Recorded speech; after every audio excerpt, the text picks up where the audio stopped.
Hey everyone, welcome back. In this first module, I want to give you a clear idea of what we are going to cover and how all the pieces fit together. We'll start by talking about generative AI, what it really means, and why it suddenly feels like it's everywhere.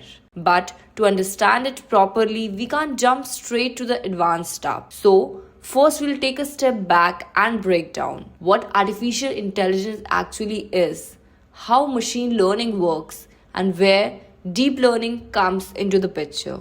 Once these basics are clear, generative AI will make a lot more sense. And before we go further, if AI and future tech interest you, make sure you like this video and subscribe to the channel.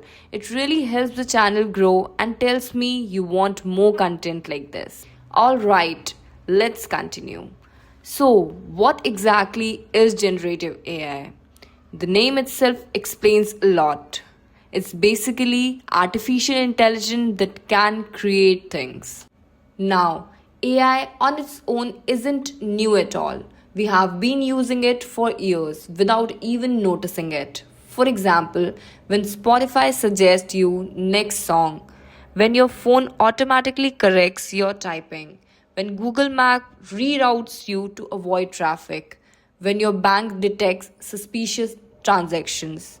These are all examples of traditional AI systems. They are great at analyzing data, recognizing patterns, making predictions, sorting or classifying information, but they usually stop there. Generative AI goes one step further. Instead of just analyzing, it can create something brand new. For instance, if you ask ChatGPT to write a LinkedIn post, it doesn't copy it from anywhere. It creates it fresh. If you use an image generation tool and ask for a futuristic city at night, that image didn't exist before.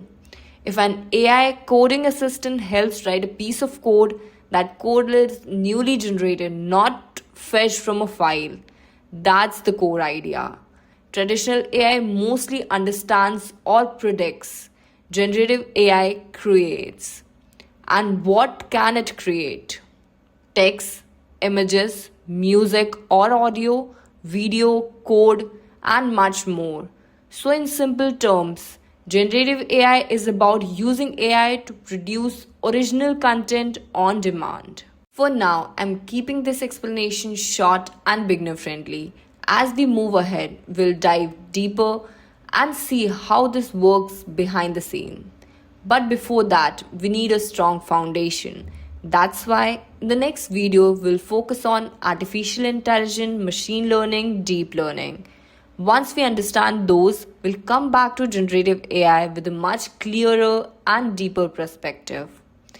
If you find this video useful so far, don't forget to like and subscribe and turn on the notification bell so you don't miss the upcoming videos. Let's move on to the next one. I'll see you there. Thanks for watching.